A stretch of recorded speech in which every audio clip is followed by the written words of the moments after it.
டெய்லியுமே சமைக்கிறவங்களுக்கு ஒரு டென்ஷன் தான். இன்னைக்கு என்ன சமைக்கிறது? நாளைக்கு என்ன சமைக்கிறதுன்னு சொல்லி. இன்னைக்கு என்னோட டே அப்படிதான் ஸ்டார்ட் ஆனது. இன்னைக்கு என்ன சமைக்கலாம்னு சொல்லி.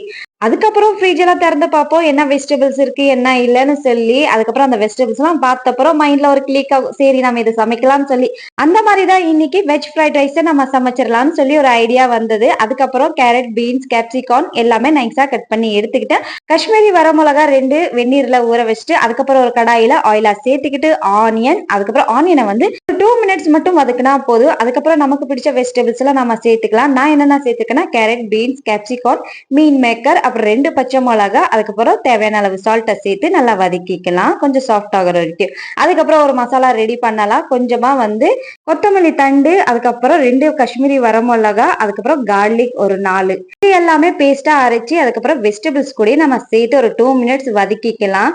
அதுக்கப்புறம் வந்து பாத்தீங்கன்னா 2 மினிட்ஸ் வதக்கணும்னு நம்ம ரைஸை நம்ம சேர்த்துக்கலாம். இந்த ஃப்ரைட் ரைஸ் மசாலா இருந்தா சேர்த்துக்கோங்க, இல்லைன்னா பரவாயில்ல, ஆப்ஷனல் தான். இல்லைன்னா 1/2 ஸ்பூன் அளவுக்கு வந்து பெப்பரை சேர்த்துக்கோங்க. 1 ஸ்பூன் அளவுக்கு வந்து வினிகரை சேர்த்து நல்லா கிளறி விட்டுக்கலாம். அப்புறம் கஞ்சத்தனம் பல்லாம கொத்தமல்லி நிறைய சேர்த்துக்கோங்க. செம்ம டேஸ்டியா இருக்கும். அப்புறம் என்னங்க, இந்த வெஜ் ஃப்ரைட் ரைஸ் கூட ரைத்தா கூட வச்சு சாப்பிட்டு பாருங்க, செம்மையா இருக்கும். இந்த வீடியோ பிடிச்சிருந்தா லைக் பண்ணுங்க, நம்ம சேனலை சப்ஸ்கிரைப் பண்ணிக்கோங்க. Bye by.